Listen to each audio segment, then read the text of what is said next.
of the soul. Just wanted to hop on and do our daily spirit tea.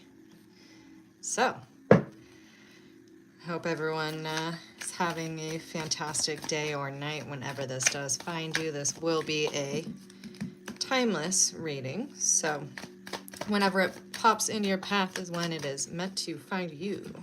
All right, so let's get into it. See what your angels, ancestors, spiritual team have to say to you at this time.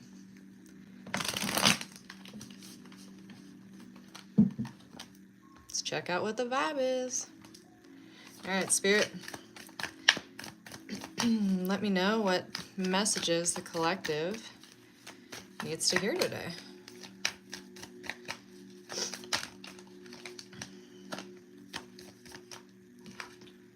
Antisocial, in your feelings, silent treatment left out. What else?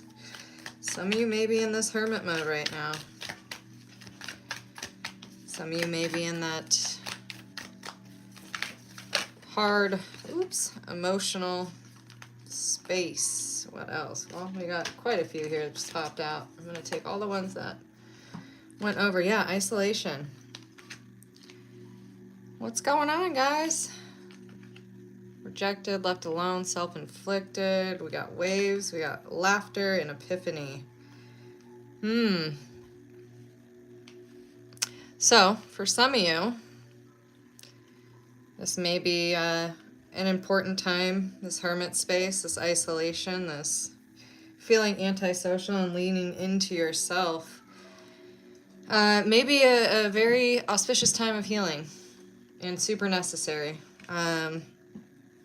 It's within that introspection that you begin to have these epiphanies and your reflection begins to shift into the higher awareness of self. Last month was a little heavy emotionally. We had that Cancer moon that really kind of brought back some old karmic lessons and old wounds that needed to be healed, that needed to be brought to the surface. So there may still be kind of the tail end wave of that you are processing.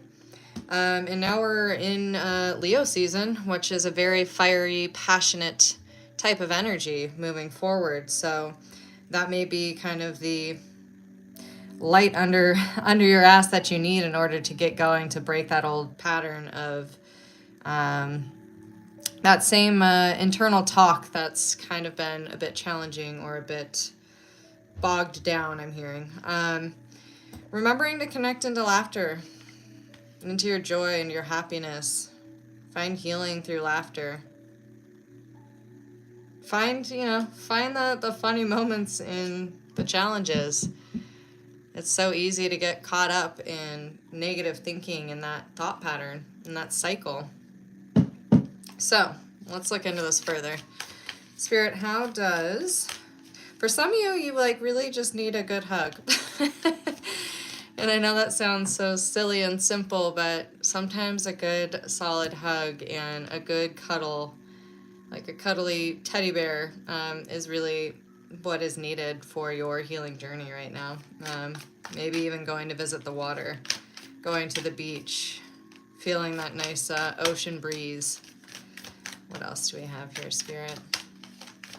What does the collective need to know to kind of break out of this pattern that they've been in this healing journey?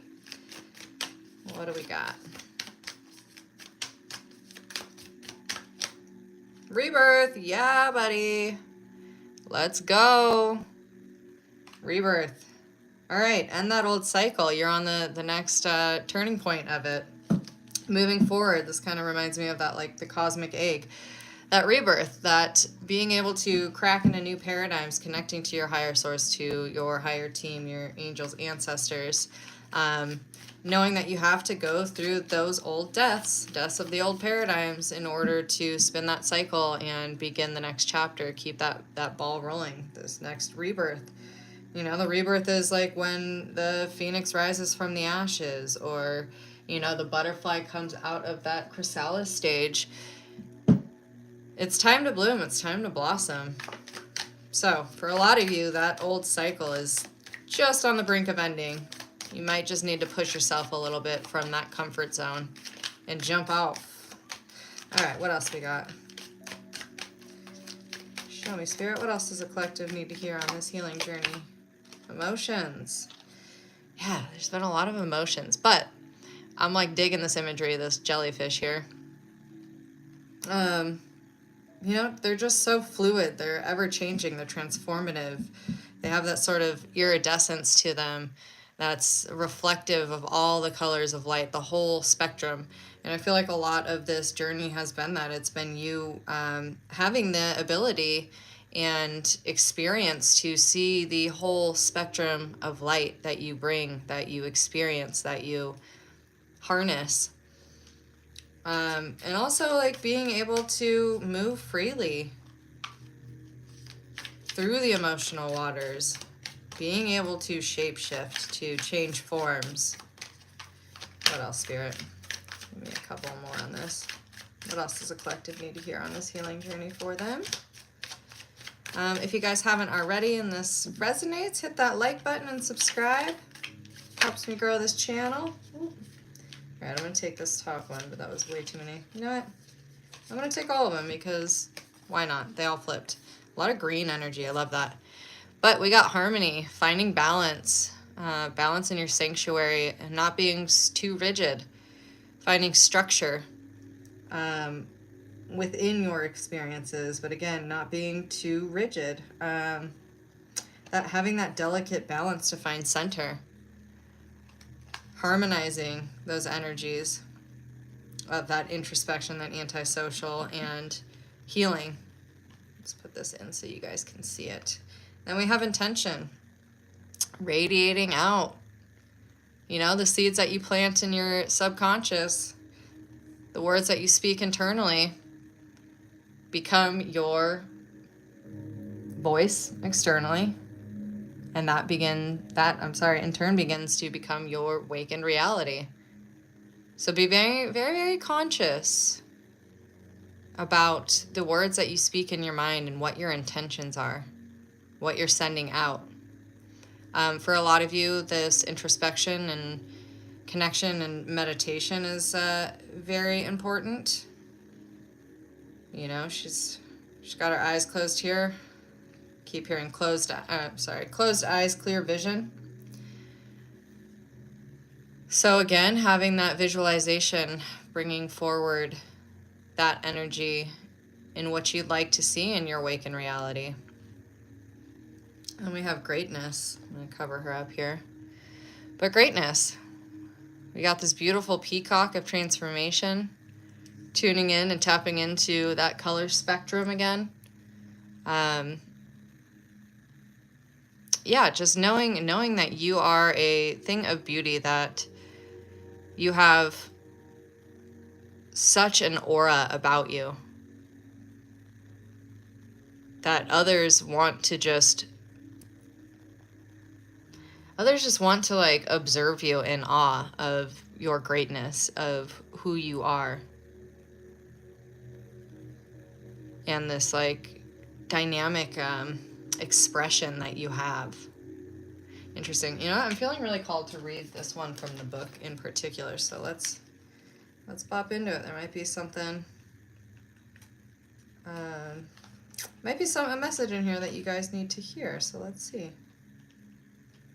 Gratitude, harmony. Where is it? Greatness. There it is. Okay. Never underestimate the power of dreams and the influence of the human spirit. We are all the same in this notion. The potential for greatness lives within each of us. To be great, we must recognize that we already are. I love this card. It's so pretty. We must look at ourselves in the eye and understand that our true greatness, our unfathomable power, lies within our potential, dormant and waiting to awaken. Greatness is not something that's achieved, it's something that you accept and actualize. With this awareness, you can move away from feelings of insecurity, jealousy, and inner conflict. Instead, you will now move forward from a space of understanding, love, and self-acceptance. Walk with your greatness. It is not in the past nor in the future, but with you now. And here's a mantra if anybody wants it. I accept, embrace, and activate the power of my greatness. Love that card. We're going to set her off to the side, though, because she's a little flashy. So yeah, harnessing your inner divine power. Harnessing your beauty and your expression. All right, let's get a couple more in here. Let's see. Give me a few more, Spirit, for the collective.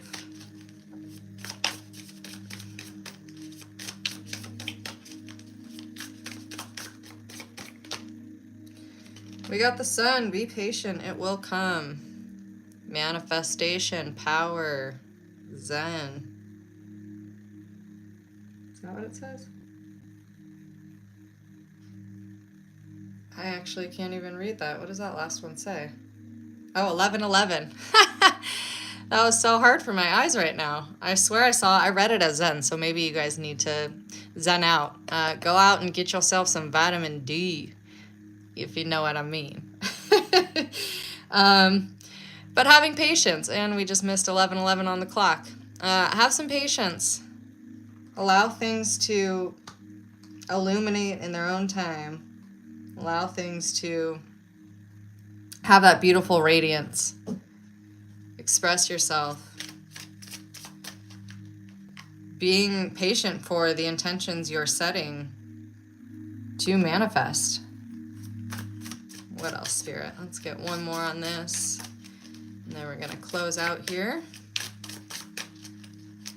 Thanks, guys, for being here. Let's see. The Lover.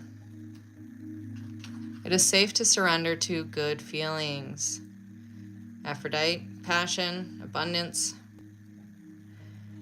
You know, I think so many of us hyper-focus on external love and receiving love from other external parties, that we forget that we can cultivate and curate our own love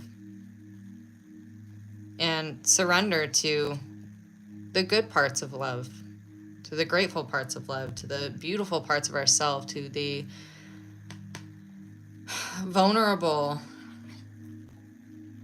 authentic parts of ourselves. So, and we got 7-Eleven. I like those numbers together. Go head up to 7-Eleven. Maybe you'll run into your to your person there. And if you do, let me know down below. But regardless,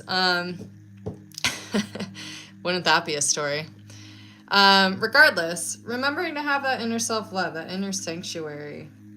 Taking, those moments to do things that make you feel special.